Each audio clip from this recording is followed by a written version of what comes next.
Friends, तो I hope कि आप अपनी जो मैथ्स की तैयारी है किसी भी कॉम्पिटिटिव एग्ज़ाम के लिए वो बहुत अच्छे से कर रहे होंगे। कि आज मेरी जो वीडियो है वो सर्कल के ऊपर फोर्थ पार्ट है। इसके बाद जो सर्कल का हर तरह का जो सिलेबस में टॉपिक दे रखा है वो कवर अप हो जाएगा और फिर हम फर्दर इसके बाद जो नया टॉपिक स्टार्ट करने वाले हैं। आपको पता है कि जितने भी मेरे वीडियो में क्वेश्चंस होते हैं वो सारे प्रीवियस ईयर होते हैं। तो क्योंकि मैंने हिमाचल के जो एग्ज़ाम्स होते हैं जिसमें जैसे सर्कल आपका सिलेबस कहीं भी किसी भी एग्ज़ाम में पूछा गया है तो मैं वहाँ से क्वेश्चन पिक कर करके आपके साथ सॉल्व करती हूँ ताकि एक हमें आइडिया हो सके, है ना, कि किस तरह के एग्ज़ाम में जो क्वेश्चंस है वो पूछे जाते हैं। तो आज का जो टॉपिक है वो है साइक्लिक कोऑर्डिनेटर। साइक्लिक कोऑर्डिनेटर होता क्या है इसको अच्छे से समझ लेते हैं। साइक्लिक कोऑर्डिनेटर साइकिल है और कोऑर्डिनेटर है, मीन्स एक सर्कल, ठीक है, और सर्कल में कोऑर्डिनेटर बना हुआ है। तो डेफिनेशन ये बोल रही है कि ऐसा कोऑर्डिनेटर जिसके चारों के चारों वर्टिसेस, जैसे 1 2 3 4 चारों के चारों वर्टिसेस कहाँ लाई कर रहे हैं, ऑन द सर्कल, उसे हम बोलते हैं साइक्लिक कोऑर्डिनेटर। ठीक है, तो जैसे ये हो गया ABCD, तो ABCD कैसा कोऑर्डिनेटर है, एक साइक्लिक कोऑर्डिनेटर है। क्यों है? क्योंकि साइक्लिक कोऑर्डिनेटर के चारों वर्टिसेस जो होते हैं उसका वर्टिसेस जो है वो सर्कल के ऊपर लाई करते हैं। अब हम इसकी प्रॉपर्टीज़ भी पढ़ लेते हैं। पहली प्रॉपर्टी ये होती है कि जो ऑपोजिट एंगल्स होते हैं, इनको अच्छे से नोट डाउन कर लो। ऑपोजिट एंगल्स ऑफ किसके, साइक्लिक कोऑर्डिनेटर के जो ऑपोजिट एंगल होते हैं वो सप्लीमेंट्री होती हैं। स्टूडेंट्स, पता होना चाहिए कि सप्लीमेंट्री क्या होता है। सप्लीमेंट्री वर्ड का मीनिंग होता है, एक वर्ड हमारे पास होता है सप्लीमेंट्री, एक होता है कॉम्प्लीमेंट्री। तो सप्लीमेंट्री हम किसको बोलते हैं, जब हम किन्हीं दो एंगल्स को ऐड करते हैं, दो एंगल्स को ऐड करने पर अगर सम 180 बने तो हम उसको सप्लीमेंट्री बोलते हैं, कि बोथ एंगल्स आर सप्लीमेंट्री। और एक टर्म होती है, इसको भी नोट कर लो क्योंकि ये भी कॉम्पिटिटिव में क्वेश्चन पूछा जाता है, कॉम्प्लीमेंट्री। कॉम्प्लीमेंट्री होता है कि जब हम किसी दो एंगल्स को जोड़ें और उसको जोड़ने पर 90 डिग्री बने तो उन दो एंगल्स को हम बोलते हैं कि they are complementary to each other. ठीक है, सप्लीमेंट्री में सम 180 डिग्री होना चाहिए और कॉम्प्लीमेंट्री में जो सम है वो 90 डिग्री होना चाहिए। तो साइक्लिक कोऑर्डिनेटर की जो प्रॉपर्टी है वो हमें क्या बोलती है, साइक्लिक कोऑर्डिनेटर की प्रॉपर्टी हमें ये बोलती है कि इसमें जो ऑपोजिट एंगल्स होते हैं उसका जो सम होता है वो सप्लीमेंट्री होते हैं। मींस अगर आप इस एंगल को जोड़ते हो, means angle A plus angle C को जोड़ो तो जोड़ने पर इन दोनों एंगल का सम 180 डिग्री आएगा। अगर आप इसको और इसको जोड़ते हो, एंगल B और एंगल डी को जोड़ते हो तो इसका सम भी 180 डिग्री आएगा। क्यों? क्योंकि इसकी प्रॉपर्टी बोल रही है कि साइक्लिक कोऑर्डिनेटर के जो ऑपोजिट एंगल्स होंगे वो क्या होंगे, सप्लीमेंट्री होंगे। ठीक है, जो एक्सटीरियर, अगर नेक्स्ट प्रॉपर्टी जो है साइक्लिक कोऑर्डिनेटर की ये बोलती है कि जो एक्सटीरियर एंगल होगा, जैसे बाहरी एंगल, ये हो गया ना कोई एक्सटीरियर एंगल, जो ये एक्सटीरियर एंगल होगा, ये वाला angle is equal to the interior opposite is equal to the interior angle opposite to it. मतलब ये वाला एंगल अगर जो है वो किसके इक्वल होगा, जो इसका अंदर के साइड ऑपोजिट एंगल है, ये वाला। ठीक है, जो अगर ये एंगल x डिग्री है तो ये भी कितना होगा, x डिग्री होगा। मीन जो एक्सटीरियर एंगल है वो इक्वल होगा इंटीरियर, जो एक्सटीरियर का इंटीरियर ऑपोजिट एंगल होगा वो उसके क्या होगा, इक्वल होगा। तो ये प्रॉपर्टी नोट कर लो। अगर हमें प्रॉपर्टी स्टूडेंट्स पता होती है तो डायरेक्ट ऑप्शंस पिक होते हैं, तो प्रॉपर्टीज़ पढ़नी बहुत ज़रूरी है। ठीक है, तो ये हो गया कि इसको मैं इस फॉर्म में लिख देती हूँ कि exterior angle at A is equal to interior angle at C। अच्छे से नोट कर लो, ठीक है, अच्छे से। If one angle is 90 degree, और ये तो क्लियर है कि ऑपोजिट एंगल जो होंगे वो उनका सम 180 डिग्री होगा।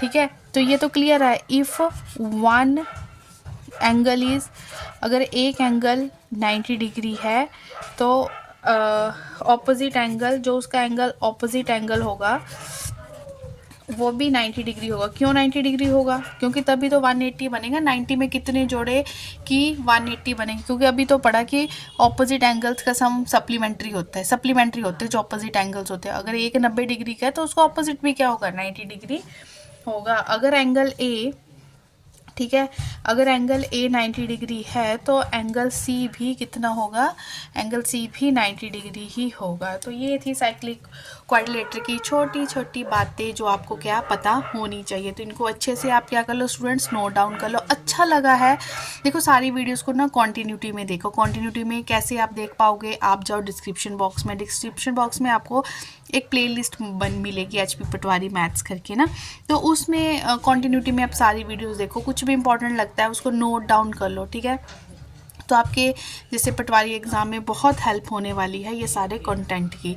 तो अपने नियर डियर वंस के साथ शेयर कर सकते हो। अच्छा लगा है तो hit the like button. Question आता है एरिया ऑफ क्वाड्रेंट पे। देखो क्वाड्रेंट ये हो गया ना, क्वाड्रेंट का मतलब होता है चौथा हिस्सा।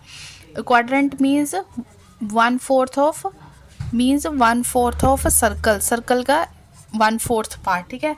तब अगर हमें इस 1/4 पार्ट का एरिया निकालना है तो हम कैसे निकालेंगे स्टूडेंट, ये तो सिंपल है, हमें पता है कि इसका एरिया क्या होगा, जो सर्कल का एरिया होगा उसका 1/4 हिस्सा, तो 1/4 पाई आर स्क्वायर एरिया ऑफ क्या हो गया, क्वाड्रेंट। क्वाड्रेंट का मतलब चौथा हिस्सा।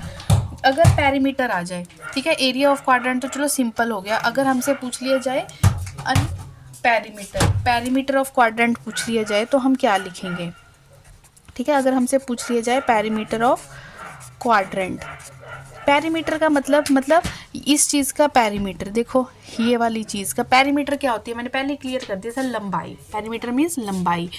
तो इसमें देखो क्या क्या यूज़ हो रहा है स्टूडेंट, देखो एक तो ये एक रेडियस ये आ गया, एक रेडियस ये आ गया है, मतलब ये दो लंबाइयाँ यूज़ हो रही है, मतलब 2r बन गया एक, तो एक हो गया 2r, और उसमें क्या जुड़ रहा है, ये वाला हिस्सा, ये वाला हिस्सा।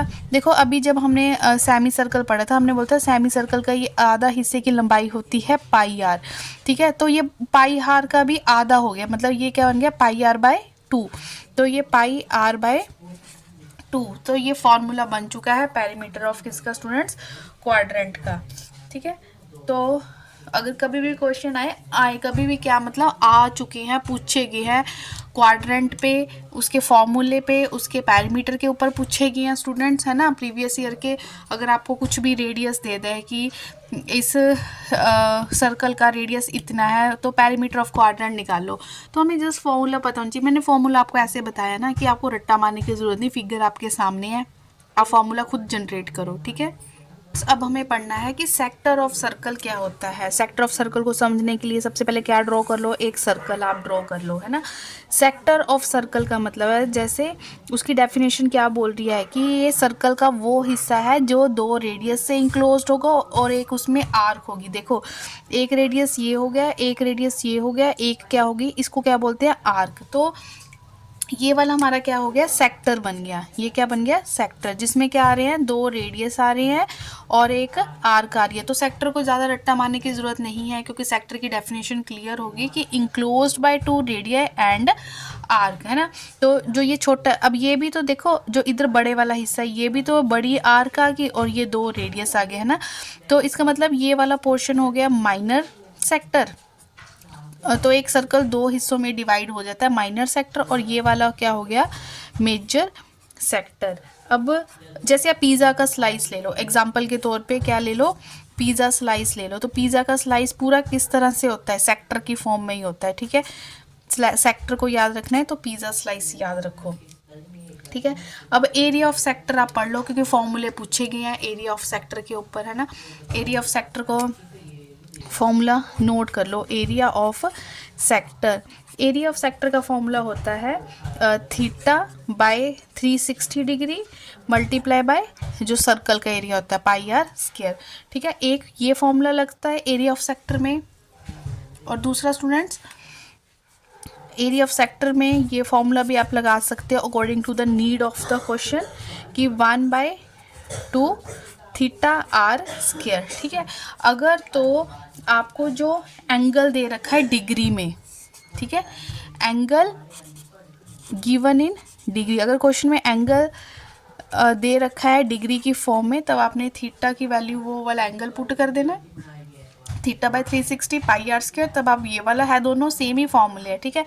लेकिन अगर आपको एंगल रेडियन की फॉर्म में दे रखा है, एंगल इज इन रेडियन, तो आपने ये वाला यूज़ करना है, ठीक है। एरिया ऑफ सेक्टर भी पढ़ लिया, 2 फॉर्मूलेस पढ़ लिए, ठीक है। फिर उसके बाद आपने क्या निकालना है, पेरीमीटर ऑफ सेक्टर का फॉर्मूला भी स्टूडेंट लिख लो यहाँ पे। पेरीमीटर ऑफ सेक्टर क्या होता है, पेरीमीटर ऑफ सेक्टर, तो पेरीमीटर ऑफ सेक्टर का फॉर्मूला स्टूडेंट्स होता है हमारे पास, है ना, ये हो गया 2 radius plus theta by 360 degree into 2 pi R, ठीक है। इसको आप अच्छे से नोट कर लो, इतना हिस्सा हो गया आर्क लेंथ, ठीक है। तो इसको आप अच्छे से नोट कर लो। अब हमारा अब एक पोर्शन रह गया है कि सेगमेंट ऑफ सर्कल क्या होता है। इस वीडियो का जो लास्ट टॉपिक है वो है सेगमेंट ऑफ द सर्कल। तो सेगमेंट ऑफ सर्कल की सबसे पहले डेफिनेशन देखो, फिर उसको डायग्राम से समझते हैं। तो स्टूडेंट सेगमेंट ऑफ सर्कल क्या होता है, reason bounded by an arc होगी और इसमें कोड होगा। अच्छे से समझते हैं कि ये हो गया हमारे पास सर्कल, ठीक है, सर्कल हो गया, और यहाँ से ये वाला तो वो रीजन जिसमें एक आर्क आ रही है और एक कोड आ रहा है, ठीक है।